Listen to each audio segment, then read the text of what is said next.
Howdy, welcome back to the driveway. Another driveway edition of the Addicted Motors YouTube channel. But we're not going to talk about Land Rovers today. We're going to talk about something, well, totally different, but not totally different. This is my new Volvo XC90. So you're thinking to yourself, why a Volvo XC90? Why did you buy another car? What's this car for? What's, where's the Macan? Again, and if you don't ask those questions, I don't blame you. So, if you follow my channel, you will know that we got rid of Cindy's 2017 Porsche Macan S earlier this year. Great car, had it for a little over a year. There's a whole series on that car.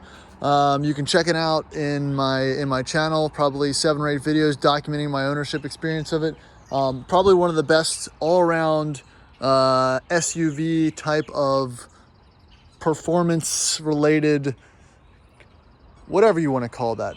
Honestly, the Macan's probably the best car, most well-rounded car ever made. It's quick, holds things, it's efficient, it's well built, and it's it was good. But we decided we wanted to change. So with the Macan coming up on around 80,000 miles and an offer to pretty much sell for what we paid for it, I really couldn't pass on that opportunity. So that left Cindy without a car, and that left me with the awesome challenge. I hate, trying to find a new car, but hey, someone's got to do it. And that's where we landed on this 2008 Volvo XC90. But this is a little bit different than, your run-of-the-mill XC90. The fact that this is a one-owner, 65,000 mile truck. Now, again, if you do a lot of car searches and if you know anything about the current market, prices are extremely high for pretty much everything, whether you're buying new or used. I looked kind of high and low. I looked at every Land Rover for sale on the internet. I looked at every Toyota Highlander. I looked at every Land Cruiser LX470. I mean, pretty much everything within a certain price range, and I somehow ended up back with a Volvo. I always have a Volvo in the driveway. We've been out one for the past few months, and I just kind of missed it. And this particular, and the XC90 in itself, really checks a lot of boxes. So let's kind of go through the thought process with this one. So let's talk about a few things. Let's talk about price. So 65,000 miles, one owner, 2008. Fairly good condition, dents and dings, kind of again in line with what a one owner car is. And again, with my ethos of what a Volvo is, they're maintained, they're looked after, they're mechanically usually in good condition, but cosmetically not that great because the owners cared about safety, getting their family from one place to another, and not really keeping it as a garage queen, which I'm absolutely fine with. We paid, I think, $7,200 for this one, which, hey, I want to say I might have overpaid slightly, but in the current market, to find any type of used car with under 100,000 miles in relatively good condition for around 7 or 8 grand is next to impossible. So I'm pretty happy with how this turned out.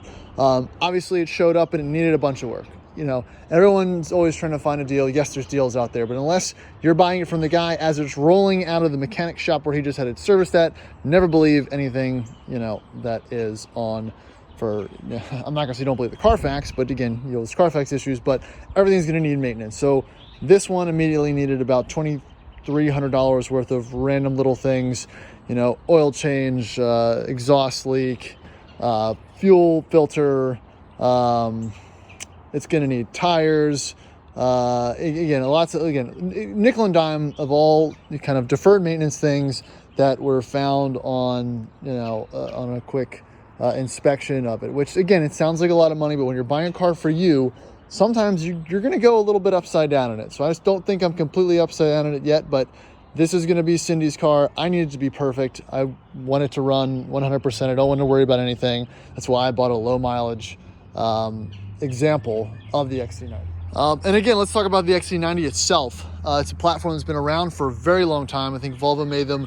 from the early 2000s all the way through 2011 or 12 or something like that. They had them for a very long time.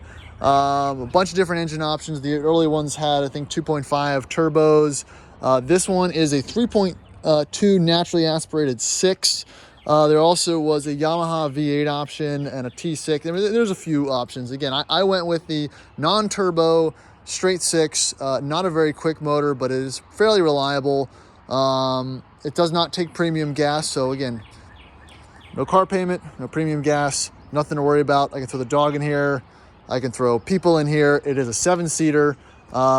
And, you know, just pretty much drive it as a normal car, which was something that was really starting to wear on us with Porsche, worrying about, you know, the condition of the leather and the paint and everything like that. Again, Volvos are meant to be driven, not so much abused, but used. And that's kind of what I really wanted here. All right, so let's look at this one a little bit closer. Again, paint's in great condition. Headlights are pretty clear. It's always a pet peeve of mine. This one can be probably buffed out a little bit. Like I said, it's gonna need tires, but everything else seems to be pretty, you know, in decent condition. Again, going back to the thought process here, you know, it's all-wheel drive, decent on gas. Again, it can get to the cabin, it can do all weather. It has the third row option, which is nice. These cars have a lot of cool, kind of quirky, not to kill Doug DeMuro features. Plain, straightforward interior. It does have a factory aux connector, so that's good. No Bluetooth or anything like that. I think that kind of came in the 2010 later models, but you know, it's in pretty good condition. I wasn't as, I guess it's not as in good condition as I was expecting. But hey, listen, it's a car I kind of bought sight unseen, and I can't complain too much. These have the funky factory Garmin GPS connector instead of the little pop-up rise screen. Got a little dent right here, which could probably be, you can see in the light, that can definitely be buffed, not really the end of the world. Back seats, great condition. I bought this, I thought it was gonna fit, but from a wagon, from a V70. You know, seats, rear seat, rear leg room, not really best in class. I think these seats, they do adjust and go back and forward. But again, clean, sparse, straightforward interior. And you know, I've always liked these kind of just as a, you know, not so much an enthusiast car. I know there's a pretty large following for the V8 versions, which I've driven a V8 version, and it's fine. It's nice. I wouldn't say it's fast. I think I'd probably prefer the T5 or T6 version, honestly. As far as power is concerned, I'm sure it has a little bit more torque, but I'm not really planning to tow anything with this car because I've got, you know, pretty much a bunch of other cars to complete that function. Coming around to the back, so again, another great feature with these and a lot of these kind of early 2000s SUVs, which are probably now, for the most part, phased out, is a functional tailgate, which is great. And if you move this mat, you'll see the setup for the third row. They all kind of pop up and don't leave a whole lot of space, but it's all there. You've got some rear blower controls, a bunch of cup holders, which again, it's actually pretty well appointed in the back. I don't think I'd ever really want to sit there, but it is there. You know, it's got a huge trunk. It can fit anything that I need, and that Cindy would need. So, you know, again, if we go on a trip or we do something with it, I'm not going to be without. As far as performance or anything like that, these have those kind of Halodex all-wheel drive system, which I'm sure we'll get to the cabin up the driveway, no problem. Just have to probably be a little bit enthusiastic with the gas pedal. So no crossbar, but it does have the early version of the lane detection system, so that's nice. It's got front and rear parking sensors, which is nice. Again, it's everything you need and nothing you really don't. I don't really need a screen. I don't really need any type of self-driving features or anything like that. It does have fog lamps and everything, so it also doesn't have xenon lights. They don't articulate with the steering wheel or anything else. Again, it's about as simple as it comes for a semi-modern car, and I really like that. And I don't feel any stress driving it. I've got enough stress all over the place when it comes to all the other broken cars I own, that I kind of want something that's just kind of simple and something I don't really have to worry about. You got enough toys. So moving on to the XC90 interior, and again, I'll do some follow-up videos as far as the kind of the functionality of the car and kind of what I like and dislike about it. Just because I haven't really, I'm still waiting for the title, so I haven't really driven it around all that much. We've driven it some places, but I should get the title today and make everything legal. But again, as far as long-term testing, which this will be a long-term car, and again, I know people like to do that with newer cars, but to me, 65,000 miles, XC90, I think it'll be a pretty interesting test. Probably slightly boring, but for a long-term test. So again, blind spot system, decent leather interior, a lot of the kind of the typical Volvo wear pieces on the bottom cushion and whatnot. That's pretty common. Rear AC features, you know, again, a place where you might be able to put a phone, a couple cup holders, this center stack here, steering wheel controls. Let me start it up here. Kind of raspy V6, or sorry, 6-cylinder, not a V6. I'm expecting to get probably 18 to 23 miles per gallon once we get the new tires, so that'll be kind of exciting. Kind of a lot of soft touch features. Seats are incredibly comfortable. You know, Volvos of this era, they were very soft as far as the suspension, the seats. There's not a lot of kind of aggressive components as far as ride quality and whatnot. It kind of drives like a Subaru in that sense, where it's I wouldn't, obviously not bouncy, but I would classify it as almost hollow when you kind of go over bumps and whatnot. So it's not rattling all over the place or anything like that, but it is very comfortable and wafty. It definitely doesn't drive like a smaller SUV. This is a very large SUV. I feel like it doesn't usually get put into that category. Top Gear once compared this to the LR3, and I actually think that's a very kind of, I wouldn't say accurate, but a very fitting comparison of the time, which I might try to replicate eventually. So, yeah, that's the first look for the XC90. If I get some time, we'll take it out for a drive, but I wanted to do a quick kind of introduction and walk around. All right, so there's the engine compartment. Again, straightforward, lots of access, which is great. There's your 3.2 straight six. No air suspension or anything like that. It's all pretty accessible. Power steering, brake lines, all pretty clean too. Oil. I'm sure there is a transmission dipstick somewhere down there, which is always annoying with these front wheel drive biased Volvos. But again, everything else seems to be in decent working order. You know, nothing to worry about too much. Again, clean Carfax and all that, so I'm not too worried about it. So the next thing we'll probably do is take this out for a spin, see how she drives. All right, welcome back. And if you haven't noticed, this is my terrible transition into the driving portion of my overview of my new Volvo. It's a couple days later, didn't really have time to film the rest of it, but that's fine. Let's kind of get through it. Oh, look, check out my neighbor's new High Ace. Pretty rad. Or sorry, Town Ace. I think it's a little bit smaller.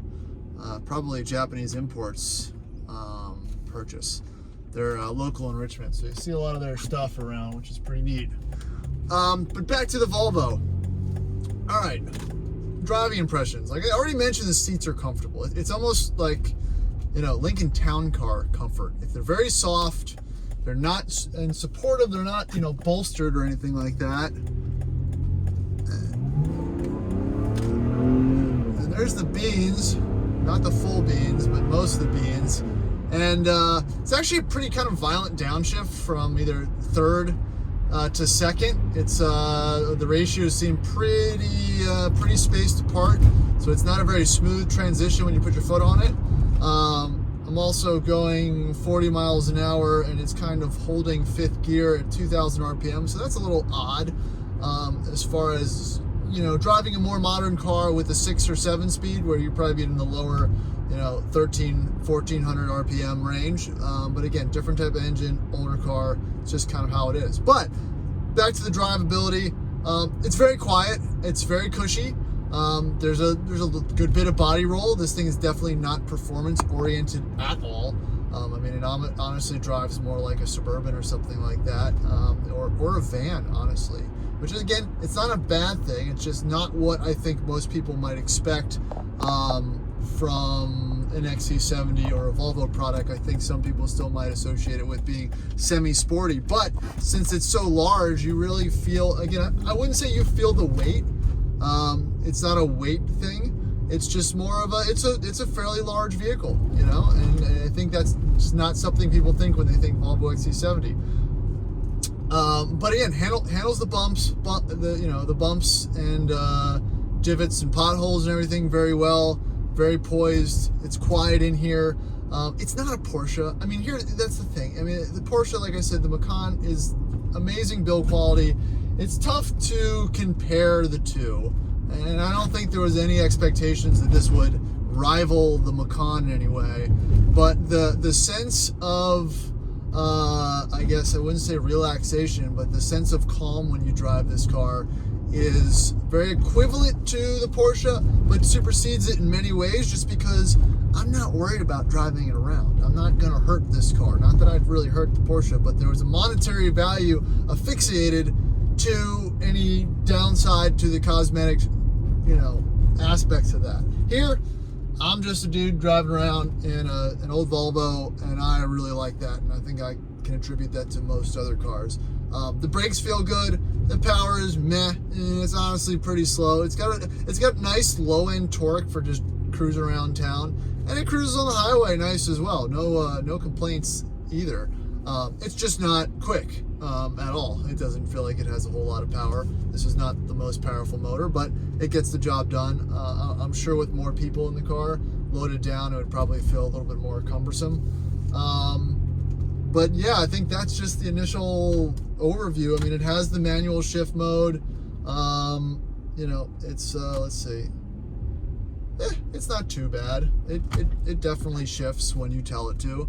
But again, it's just a 5-speed, and there's really nothing to honestly talk about that. As far as ergonomics, everything's laid out nicely. I like the simplicity of the steering wheel. Like I said, the seats really shine. Good arm support kind of all around. You've got the little cubby on your right hand for storing anything you need. The gauges are nice, clear, concise. They're kind of surrounded with a nice little metal, some like brushed aluminum, whatever. Let's see. I filled up the tank. It showed 370 miles to a tank. Getting around, I haven't really driven this on the highway yet, so probably 15 miles a gallon around town. That might go up as I get more usage out of it. But again, still better than most of the other cars we have, and also, complemented by the fact that I'm not having to put premium fuel in it, which is a big plus. I'm not here to complain about fuel prices, but all my cars have V8s and they all take premium, so it's nice to have some variation in the stable. But yeah, like I said, car drives nice. It does feel like it's a low mileage example. It is quiet. The brakes are actually very, very decent. I'm sure they could use some new pads and rotors. I think they were replaced 15 or so thousand miles ago and probably 5 years ago. So there's definitely some room for braking improvement, but they do feel responsive. And overall, I just like driving this car. It's comfortable. It's quiet. It's worry-free. It blends in. It fits everybody. I've got heated seats. I've got everything that I would really need, and I'm very happy with it. All right, so that really kind of wraps up my my overview of the new addition to the fleet. Like I said, I'm pretty excited about a boring old Volvo. I'm going to do more content on this, whether you like it or not. I'm going to do a long-term test. We're going to kind of take it all over the place, just like we did with the Macan. And then I'm going to show you some of the features that I like and I don't like, but that's going to be for a future video. So appreciate anyone that's watching this. Like I said, I've always had a Volvo in the stable, and I'm really excited to put one back in it. I'm going to slap some new rubber on this because I'm tired of looking at the faded old Bridgestones that are on there, and then we should be pretty much done as far as getting this 100% roadworthy. So again, thanks for watching. Please subscribe to the channel and like and comment below about your Volvo XC90 experience or anything I should do for it. So see ya.